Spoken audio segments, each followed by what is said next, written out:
Let's turn our attention back now to the Scriptures. I'll be reading this morning from the book of Acts, verse 32 through 43.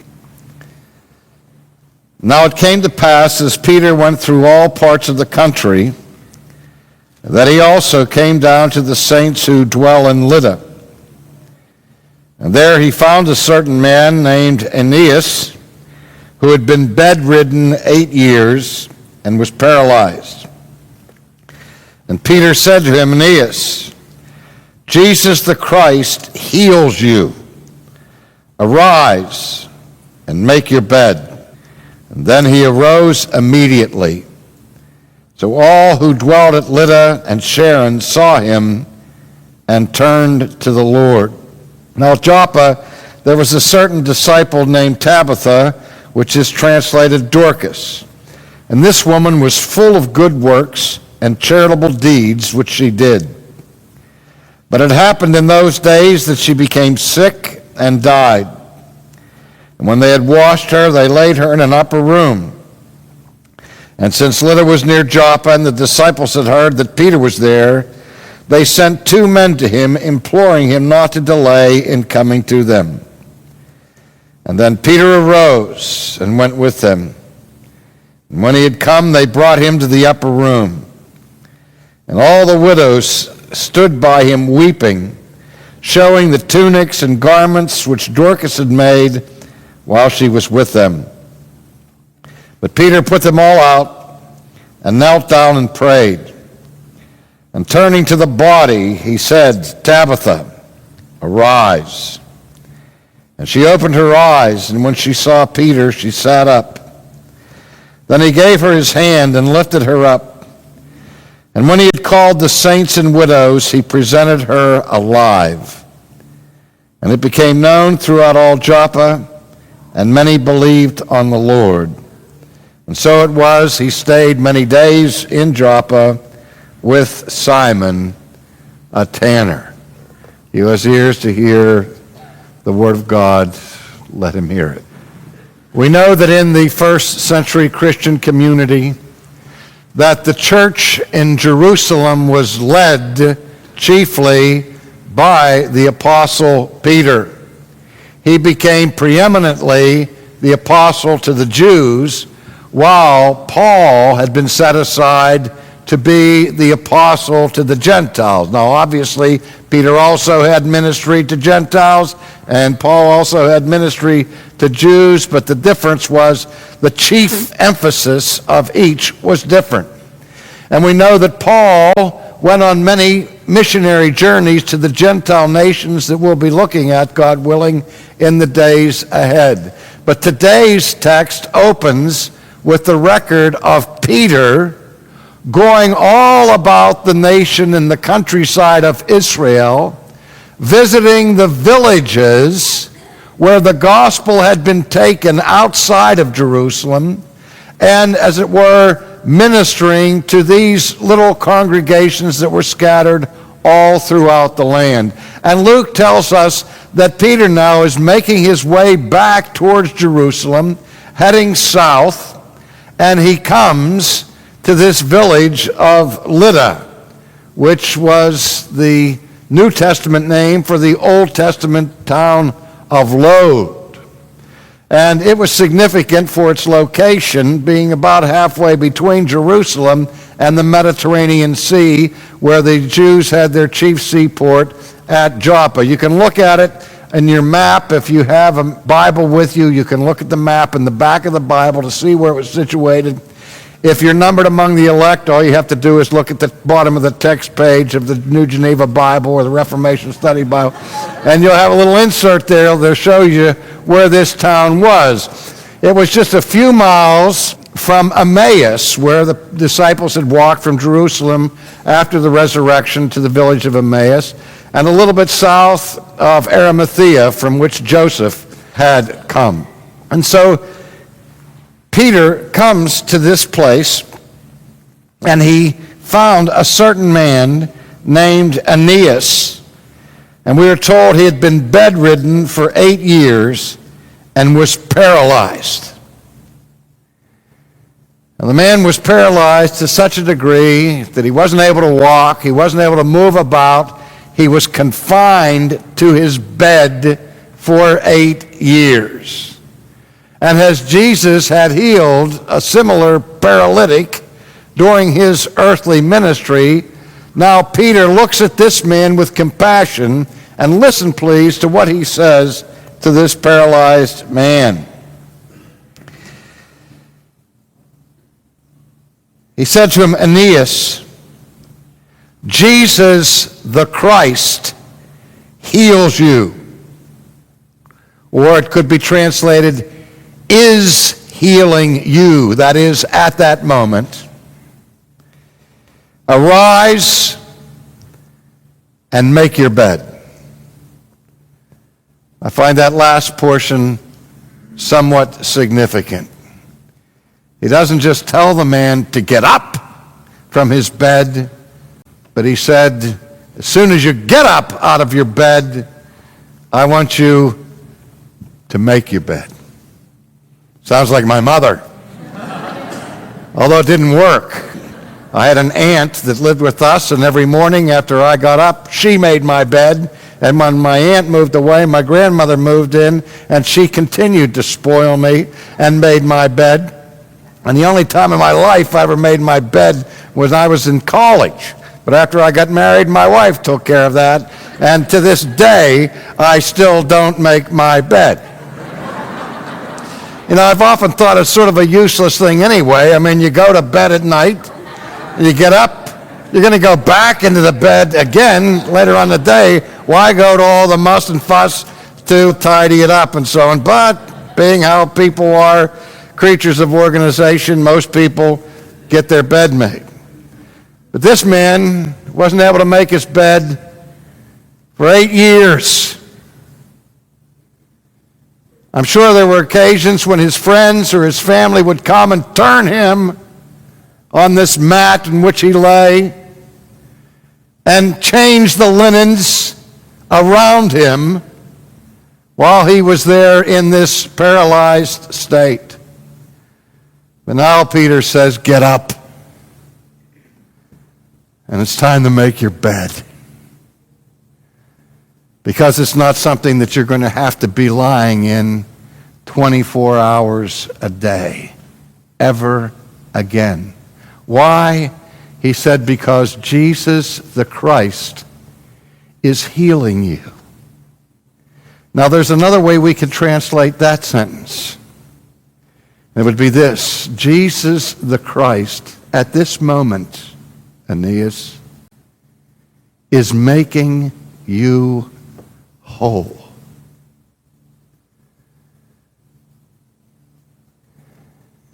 Let me say to you for a moment this morning that if you're a Christian, as the bumper sticker reads that we've all seen, God is not finished with you yet. In every person's life who is sitting here this morning or standing, there remains deficiencies. Sanctification is a whole lifelong process that is never completed until our entrance into heaven. Until then, we are glorified and freed from sin altogether. In the meantime, we are called to move from infancy in our spiritual journey towards adulthood, to grow up into the fullness of the image of Christ, and be more and more each day conformed to Him. Because right now, for the Christian, Jesus is making us whole. But no one of us is whole yet. But we will be someday. That's the Christian hope. And that's what Peter communicated. Peter didn't take any credit for this. Peter didn't say, in my name, get up off your mat and walk. No, he said, get up, Aeneas. Jesus, the Christ, is making you whole. make your bed. That happens in this little village of Lydda where centuries later, Richard the Lion-Hearted, made famous by the legend of Robin Hood, when he went on his crusade to the Holy Land, stopped and dwelt in this city for some time and even built a church in honor of St. George, the ruins of which remain even to our day. Well, the news of this man's healing spread throughout the region.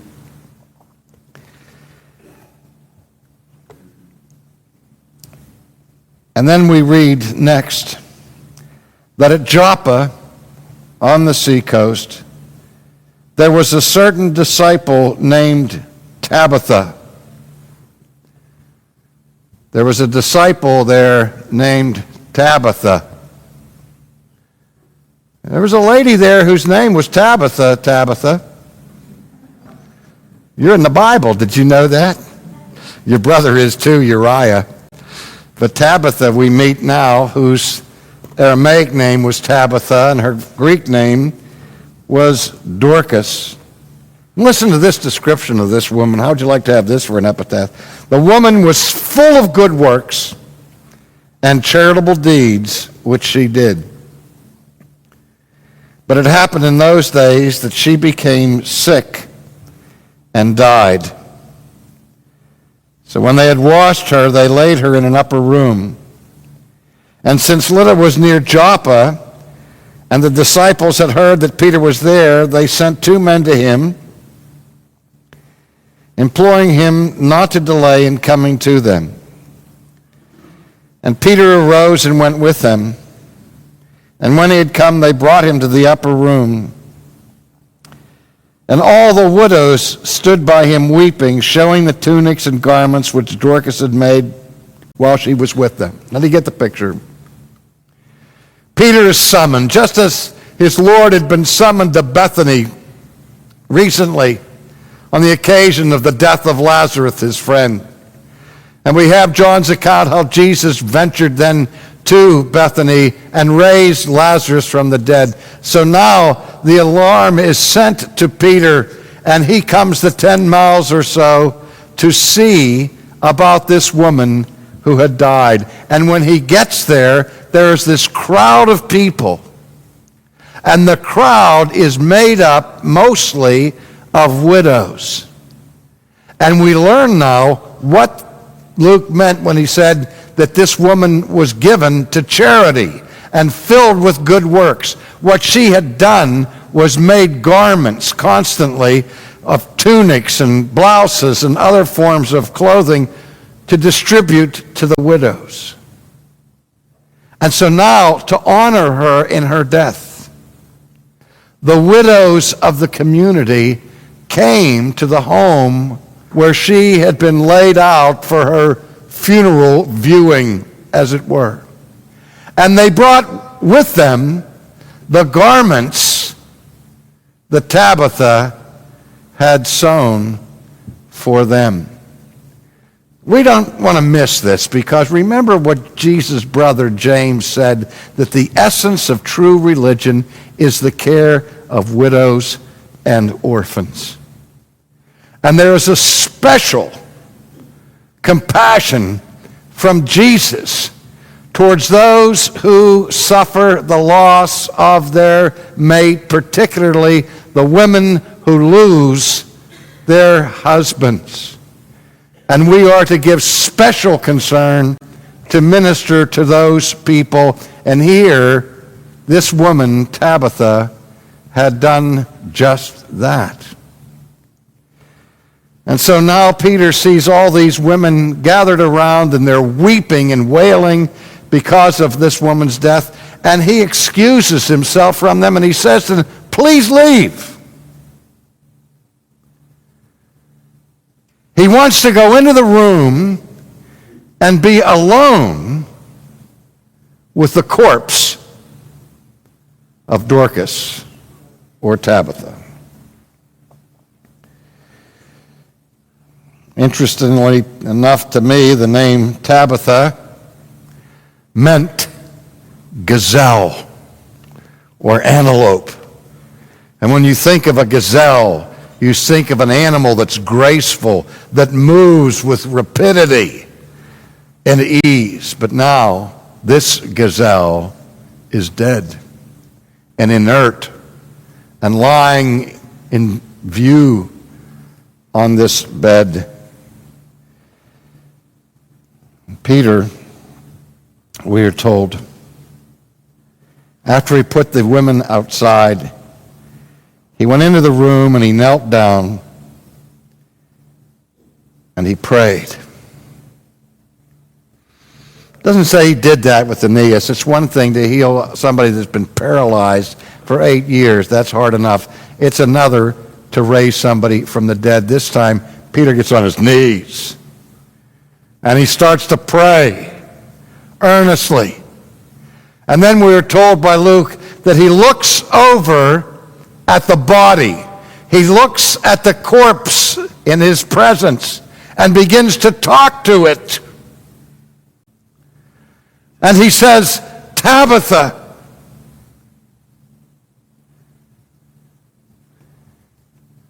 arise. And Peter's staring at this corpse. And the body opens her eyes. The eyelids that had been closed in death are now opened in life. And the first thing Tabitha sees when she opens her eyes is Peter, who is there. And after she opens her eyes and sees the apostle, she sits up in bed. Now listen to what Peter does.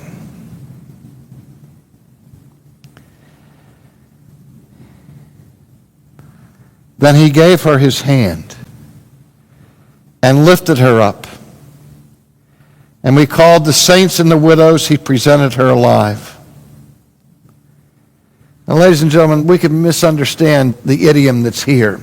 It's not that she's sitting up and she's strong enough now in her resurrection to be half alive and needs the help of Peter to lift her up off the bed. No, no, no, no, no.